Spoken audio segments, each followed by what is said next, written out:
જય સચ્ચિદાનંદ.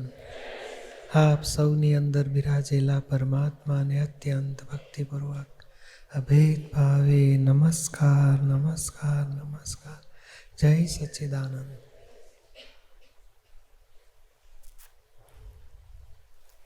એકાવતારી ધ્યેયને બાધક દોષો બધા, ઘણી બધી વાતો છે એમાં દાદાની, પણ બધાનો સાર કાઢીએ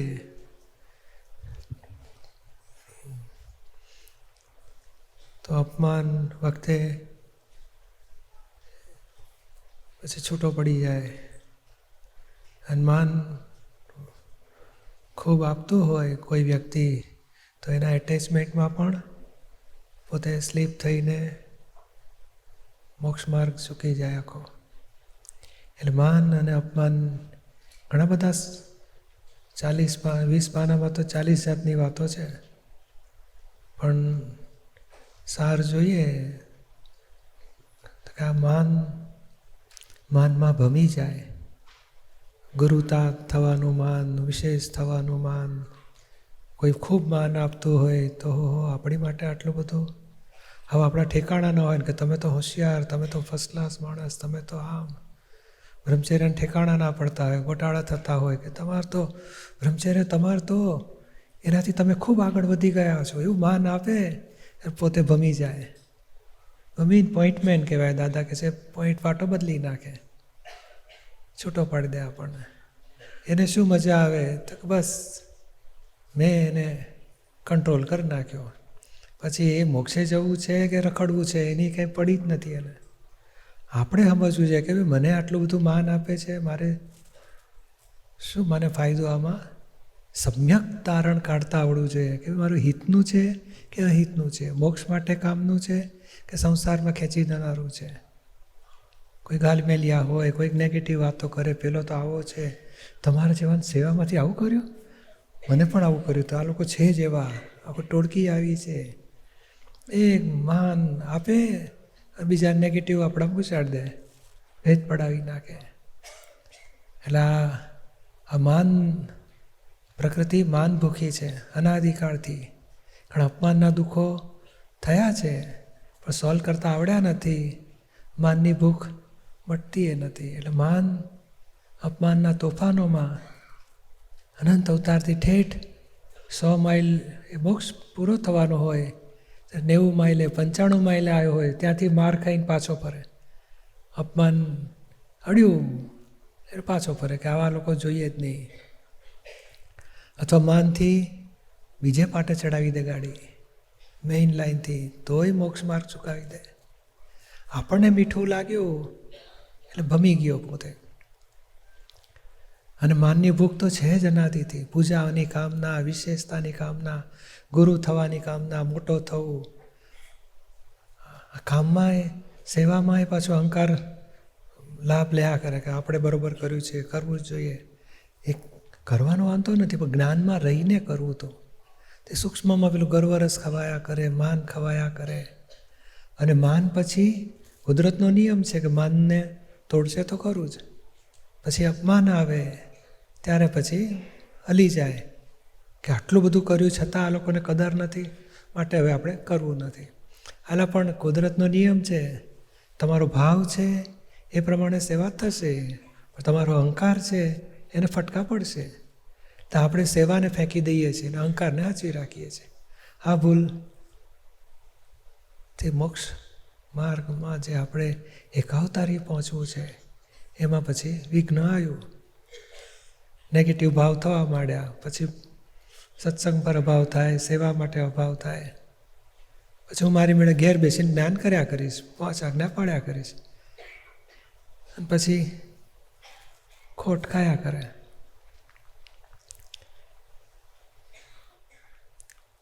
કે છે ને લઘુ આખા જગતના શિષ્ય થવાની દ્રષ્ટિ વેદી નથી ત્યાં સુધી મહાવીર ભગવાન જેવી દશા પામી પણ ના શકે. એટલે આખા જગતના શિષ્ય થવાનું છે. તો કોઈએ જરાક આમ ભૂલ કાઢી એટલે અપમાન લાગે, એટલે હેડતો થાય. તો મને ભૂલ નહીં, મને પ્રેમથી વાત કરો, મને સમજાવીને વાત કરો, પણ માન આપો કહે છે. એટલે માન અપમાનનો રોગ, એ માનની ગાંઠ, એ બહુ મોટું ભમાવી દેનારું છે. બે જણાને સત્સંગની વાત કરવા જઈએ, એમાંય પાછો ગર્વરસ આવે તો જોખમ, ચેતીને ચાલો. એટલે માન પણ જોખમવાળું છે આખું. અને એ કોને માન મળે છે ને હું કોણ, એ જાગૃતિ ના રહેવા દે, મીઠાશ. અને એ માન જેટલું મીઠું લાગે છે એટલું અપમાન કડવું પણ લાગે છે. જ્યારે માન મીઠું નહીં લાગે ત્યારે અપમાન કડવું નહીં લાગે, અથવા અપમાન કડવું નહીં લાગે ત્યારે માન મીઠું નહીં લાગે. એટલે માન ને અપમાન એ દ્વંદ્વ છે આખા. માન ગમે છે માટે અપમાન નથી ગમતું.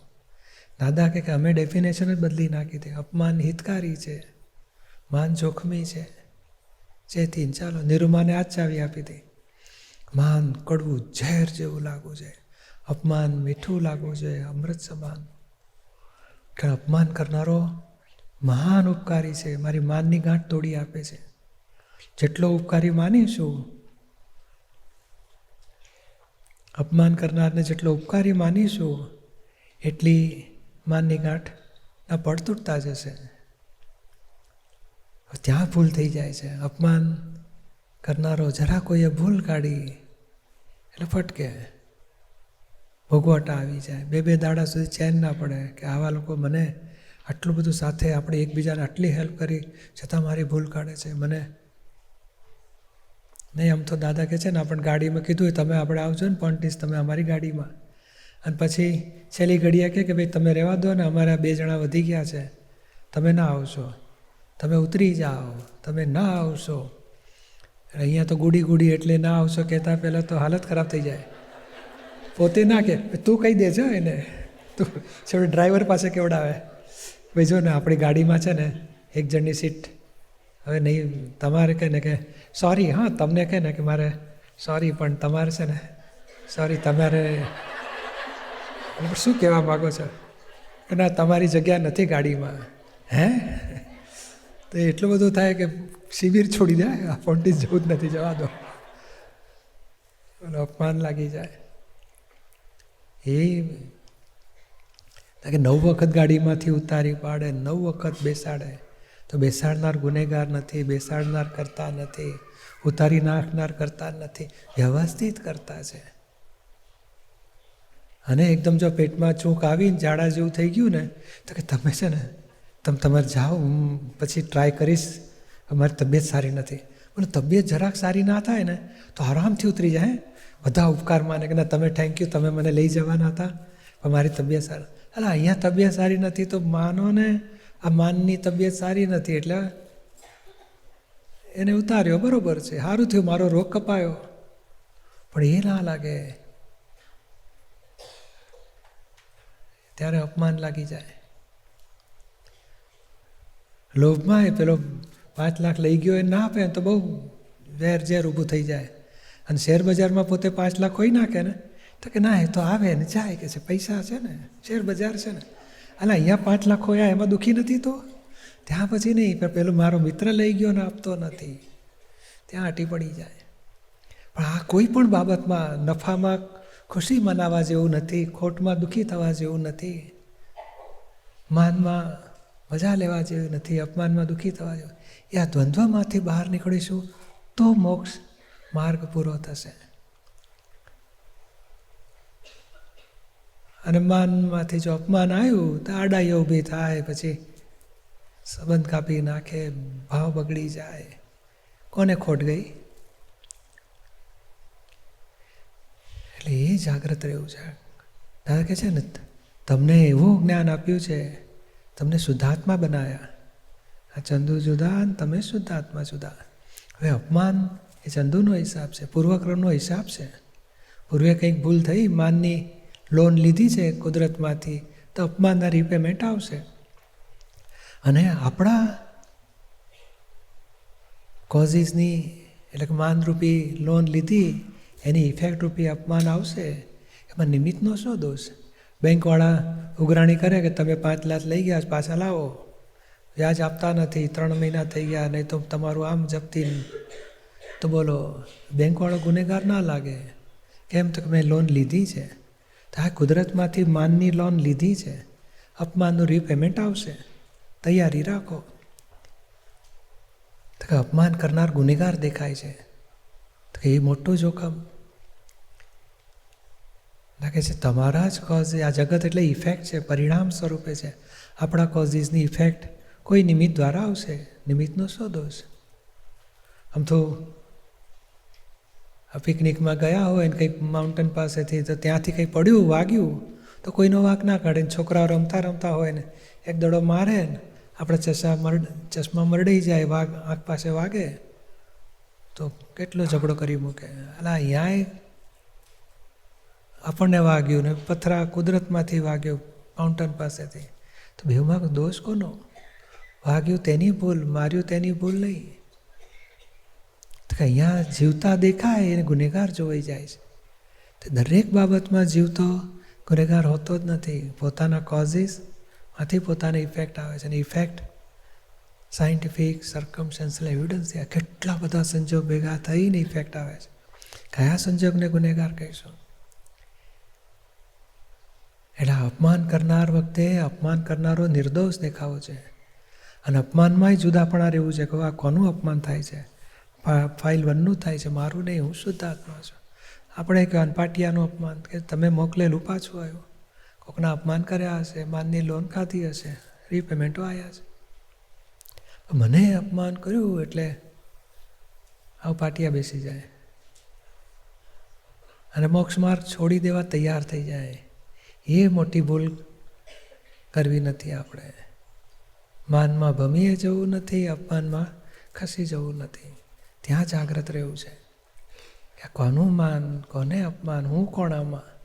અને આખા અક્રમ વિજ્ઞાનનો પાયામાં છે પોતે કોણ છે અને કરે છે કોણ, એ જ જ્ઞાન જાગૃતિમાં રાખવાનું છે, ચૂકવાનું નથી. તો સેફ, એવર સેફ, કાયમની સેફ સાઈડ એમાં આપણને આપી દીધી છે દાદાએ. એટલે અહીંયા જ ચેતવું છે કે આ જે દોષો મોક્ષ માર્ગમાં બાધક અહીંથી થાય છે. કે આ મોક્ષ કોને કહેવાય? તો કે આ પૂતગલ કે પ્રકૃતિમાં હું નથી, હું શુદ્ધાત્મા છું. પ્રકૃતિ જ્ઞેય સ્વરૂપે થઈ ગઈ, પોતે જ્ઞાતા રૂપે થયો. આ ભરેલો માલ છે, એમાં રાગદ્વેષ નહીં, સંભાવે નિકાલ કરે. માન આવે તોય સંભાવે નિકાલ, અપમાન આવે તોય સંભાવે નિકાલ. ના, મારું સ્વરૂપ નહીં, હું શુદ્ધ આત્મા છું. તો છુટકારો થશે મોક્ષ માટે. એટલે આત્મા પણ એ મજબૂત રહીશું તો છુટકારો. અને આ ચંદુ પણ એ ગયા કે મારું અપમાન, પછી અપમાન કરનારો ખરાબ લાગતો, એમાં કોઈ આપણને આશ્વાસન આપે, તમે તો ભલા માણસ, તમને આવું કર્યું, ગાડીમાંથી ઉતાર્યા, આ લોકો આવા છે, સ્વાર્થી છે, આમ છે, તેમ છે. એ ભમી ગયો. ખરેખર આ અપમાનને જ્ઞાનથી ખાલી કરવાનું હતું. તો અપમાનને બદલે આશ્વાસન લીધું, માનની માખણ ચોપડ્યું, એટલે પેલું રૂઝાયું તો નહીં, પણ આ ભમી ગયો પોતે. અને ખોટ ખાઈએ જ પછી ત્યાં ચૂકવું નથી. એટલે હવે આ દાદાનું વાણીમાં એને કે વાતે વાતે મળશે માન અપમાન, કેવી રીતે જ્ઞાન ગોઠવવું. આપણે કહે ને કે અપમાનના દુઃખમાં એ જ્ઞાન કેવી રીતે ગોઠવવું, માનની કેવી જોખમદારી છે, માન આપનારો જોખમી, માન આપનાર ઉપર રાગ ના થવો જોઈએ, અપમાન કરનાર પર દ્વેષ ના થવો જોઈએ, અપમાન હિતકારી છે. એ આખું આપણી પાસે કહે ને જાગૃતિમાં રહેવું છે. કેટલાક તો બહેનોને માન આપે ને, દુઃખી હોય અને પછી કોઈ માન આપે એટલે ભમી જાય, પછી એની જોડે એટેચ થઈ જાય, પછી ક્યાંય લપસી પડે. તો એ બધા માન કેટલું જોખમી છે મોક્ષ માર્ગમાં. એટલે કૃપાળદેવજી આ કહે છે ને કે આ જગતમાં માન ન હોત તો અહીં મોક્ષ થાત. દાદા એ કહે છે કે અમે 6 દુશ્મનો ને 7મી માયા, તે માન નામના છોકરાને મારીએ છીએ. અને માન કહેવાય કોને? કે હું જુદો ને દીપક જુદો તો માન તૂટ્યું, હું ને દીપક એક થાય તો માન ઊભું થાય. એટલે માન આપે છે આને, દીપકભાઈ સારા, દીપકભાઈ બહુ ભલું કર્યું, તો મને ચગી ના જવું જોઈએ. દીપકભાઈ બધાને બગાડ્યું તો મારે ઉતરી ના જવું છે. તારો હિસાબ આવ્યો, લોચા માર્યા છે, ચોખ્ખા કરો. હું જુદો ને તમે જુદા, એ રાખીએ જાગૃતિ, તો આપણો મોક્ષ માર્ગ કાચો નહીં. આ ધ્યેય આપણો આ છે, મોક્ષે જવું છે, કામ કાઢી લેવું છે, છૂટવું છે આ જગતથી. અને ધ્યેયને બાધક એ પણ જબરજસ્ત વાત આપીશ દાદાએ. બેને બાધક સહેજ આવ્યું, ખબર પડે કે આ મારા ધ્યેયને નુકસાન કરનારું છે, પડતું જ મૂકે, ના જોઈએ જ નહીં. આ આપણે આચરણ લાવવાની વાત નથી, પણ સમજણ હાજર રાખવાની વાત છે. સમજણ જાગૃત રહેવી જોઈએ, જાગૃતિ રહેવી જોઈએ કે મારે મોક્ષને બાધક છે.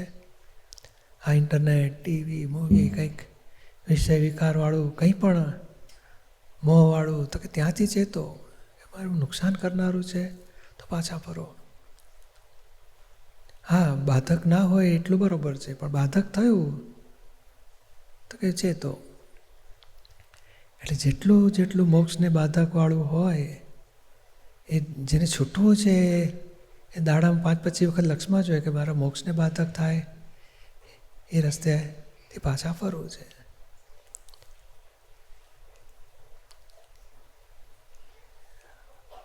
અને પેલું મીઠું લાગ્યું તે મોક્ષ માર્ગમાં આ કંઈ પણ 5 ઇન્દ્રિયના સુખો, અથવા માનનું સુખ, લોભનું સુખ, મોહના સુખો, અપમાનનો દુઃખ, ખોટનો દુઃખ, આક્ષેપોનું દુઃખ, એ બધા સુખ દુઃખ, મીઠું કડવું, એ સંભાવે નિકાલ કરતાં આવડી જવું જોઈએ આપણને, કે ભાઈ આ કંઈ આપણો ધ્યેય નથી. મીઠાશમાં મજા કરવી અને કડવાશમાં ભેદ પાડવા, એ કંઈ ધ્યેય નથી આપણો. આપણે તો આ પ્રકૃતિના બંધાયેલા માન, અપમાન, નફો, નુકસાન, બધા દોષ બધી છૂટવું છે આપણે. અને છૂટતા આત્માના સ્પષ્ટ વેદન સુધી પહોંચવું છે, સ્પષ્ટ અનુભવ સુધી પહોંચવું છે. અને આ કે આ પૂજાવાની કામના, કે માન, કે મીઠાશ, કે અપમાન, નુકસાન, ભોગવટા, આક્ષેપો, એ બેઉનું આપણે વિગત એવી સમજી લેવી છે કે ભાઈ ભૂલા ના પડીએ, કે માનથી ભમી ના જઈએ. પોઈન્ટમેન ભેગા થાય, કોઈક ઘલમેલિયા ભેગા થાય, આપણું મોક્ષમાર્ગ ચૂકાવી ના દે. અપમાનમાં કંઈક આક્ષેપ આવ્યા, કંઈ ભૂલ કાઢી, 4 જણા બોલ્યા કે આ આવું કરે છે, આની સાથે આમ ના કરાય, એટલે અપમાનના દુઃખમાં આપણું મોક્ષને ચૂકી જવું નથી. અને એ તૈયારી રાખવાની કે આ જગતમાં શું નહીં આવે. ગમે તેવું મીઠાશમાં ભમી જવું નથી, ગમે તેવી કડવાશમાં ખોટ ખાવી નથી, ચૂકવું નથી મોક્ષ માર્ગ. અને એ કહે ને કે આ અસરો જે થાય ત્યારે જાગૃતિ લાવે કે ભાઈ કંઈ ભોગવટો આવ્યો મીઠાશનો કે કડવાશનો, તો જ્ઞાનથી સોલ્વ કરતાં જ્ઞાન એટલે 5 આજ્ઞારૂપી જ્ઞાન, ડબલ બી રૂપી જ્ઞાન, નિર્દોષના પુરાવા રૂપી જ્ઞાન ગોઠવી સોલ્વ કરો. તો કે છે ને કે અમે આ નિર્દોષ દ્રષ્ટિ કરી, નિર્દોષ જગત જોયું, ભગવાન મહાવીરે જોયું કે ભગત આખું નિર્દોષ છે, મારી જ ભૂલથી મને ભોગવટા આવે છે, કોઈની ભૂલનો છે જ નહીં. એટલે આ નિર્દોષ ગોઠવી અને ગમે તેવું માન કે ગમે તેવું અપમાન, બધામાં નિર્દોષ ગોઠવી અને મોક્ષનો સાંધો પૂરો કર્યો, ચૂક્યા નહીં. પછી કે હવે અમને ગમે તેવું અપમાન કરે તો અમને લાગે ભાઈ તારે જે કરવું એ કરને, અંબાલાલ પટેલનું કરીશ ને મારું કોણ અપમાન કરનાર છે. એટલે આ ગમે તેવું અપમાન આવે, ગમે તેવું માન આવે, એ મોટો રાજા મહારાજા આખો નેતા દેશનો નમવા આવે, નમે દાદા કે ભાઈ અમને માનનો કે અપમાનનો, એ બેવમાં અમારે અપમાનનું દુઃખ નથી. 1000 લોકો હાર પહેરાવે તો માનનું સુખ એ નથી લાગતું. અમે છીએ જ નહીં ને, આ પૂતળું મારું સ્વરૂપ છે જ નહીં ને. પૂતળું એના કર્મ ફળ રૂપે યશનામ કર્મ, આદેયનામ કર્મ, ફળ બધા ભોગવા, અપમાનના ફળ ભોગવાના અને માનના ફળ ભોગવાના.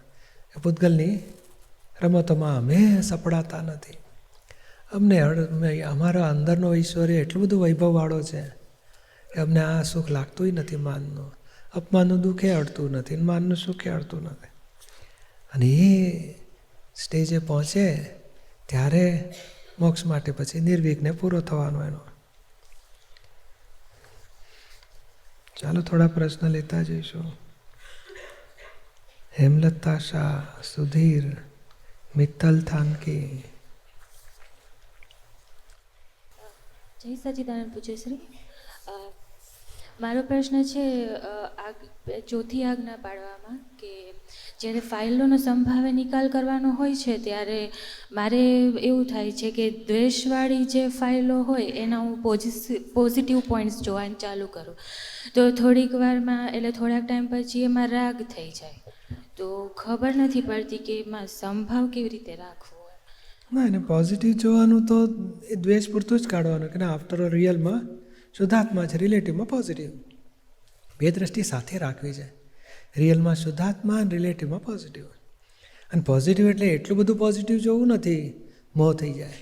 આપણે તો પેલું દ્વેષ થતો હોય, ક્યાં આવું બોલ તો ના, ભરેલો માલ છે, ટેપ રેકોર્ડર બોલે છે, પોતે શુદ્ધાત્મા છે, ફાઇલ 1 તારો હિસાબ છે, હિસાબ પૂરો કરી ઉપકારી છે, આપણને છોડાવે છે, વાત પૂરી થઈ ગઈ. પછી બહુ સારો બહુ સારો બહુ સારો બહુ સારો, એ કંઈ ગુણાકાર કરવા નથી. અને રાગવાળી જે ફાઇલો હોય એમાં કેવી રીતે કરવું? એમાં અપેક્ષા ઉપાડી લેવાની. અપેક્ષા પૂરી ના થાય તો તરત જ્ઞાન ગોઠવાનું કે સંજોગો સાથ નથી તો વ્યવસ્થિતનો હિસાબ આવ્યો, નિમિત્તનો દોષ નથી. એટલે અપેક્ષા પૂરી ના થાય તો આપણને એની પર દ્વેષ ના થવો જોઈએ, અભાવ ના થવો જોઈએ. અપેક્ષા ઉપાડતા જાઓ તો રાગ ઓગળી જશે ધીમે ધીમે. પણ એ અપેક્ષા વખતે દ્વેષ થાય, એ દ્વેષને જ્ઞાને કરીને ચોખ્ખો કરો તો પછી ધીમે ધીમે રાગ પણ છૂટતો જશે. જય સચિદાનંદ.